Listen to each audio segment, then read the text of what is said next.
Yes, I play Dr. Eileen Andrews. She is Monarch's anthropological linguist, general, know it all about all things Kong and all things Skull Island. And she's, I guess, essentially she's been tasked with looking after Kong and protecting him and keeping him out of harm's way. And that's where all her interest is. Which obviously in a film called Godzilla versus Kong, she's not going to have all that much success with. But I was attracted to the part for a lot of reasons. I mean, it's very exciting to be part of something like this. And I found the part to look like it was going to be good fun and have some action stuff that I hadn't really done. And also I had the opportunity to act in another language, and learn some ASL, which was really new for me and interesting and rewarding. And I had the best teacher and acting partner that you could possibly have in Kaylee Hottle. So, it was great. I had a great time.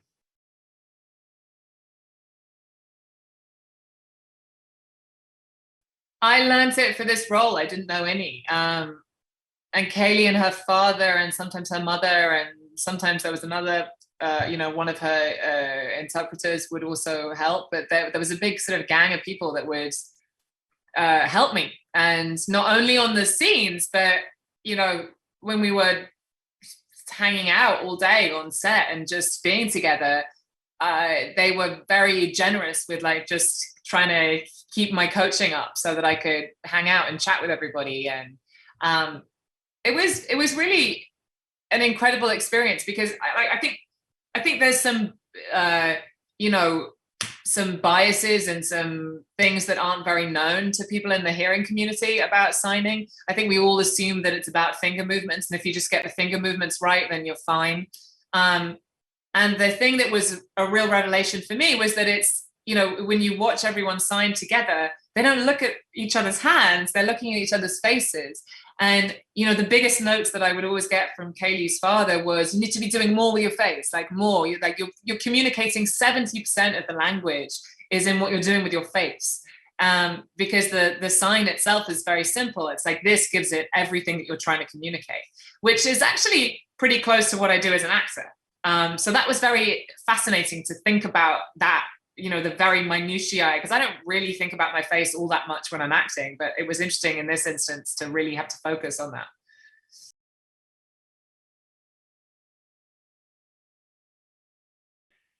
Yeah, he's Alexander Skarsgård is just, it's one of the more easygoing, charming, likable actors that I've worked with.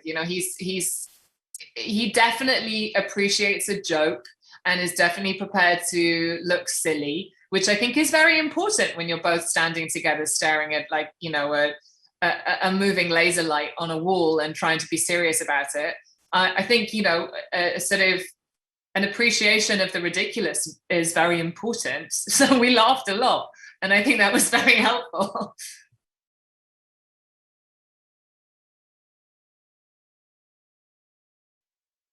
I think that I was never in any doubt that he was the perfect person for this, because he has such a sort of style and unique personal flair and a sort of unique interest in pulp and genre and a way to make these sorts of films.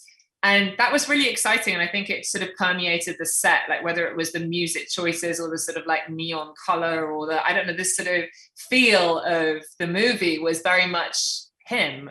And it was, we all felt it. And you could also tell that he was just an oversized kid, just having the most fun that he ever dreamt of. And that's very intoxicating to be around.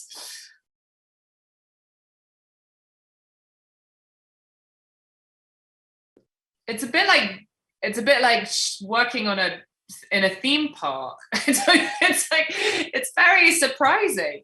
And you never really know either. I mean, I always find that we don't really get told what anything's going to look like. I've had experiences of, going to work and getting all dressed up in my costume, and you're called to set and you get there and you're expecting to see something astonishing, and it's just a box with some curtains and a green screen and this and that.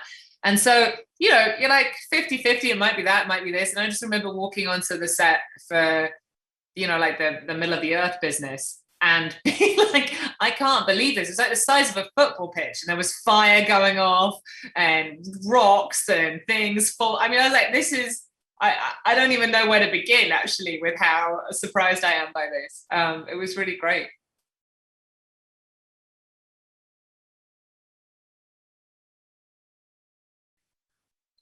I mean, you don't, there's like no, there's no sort of foolproof way to do that. You just have to sort of take a gamble that your imagination is going to be somewhere near the mark. Um, I mean, my general approach is to pull as many faces as possible and hope that one of them will work.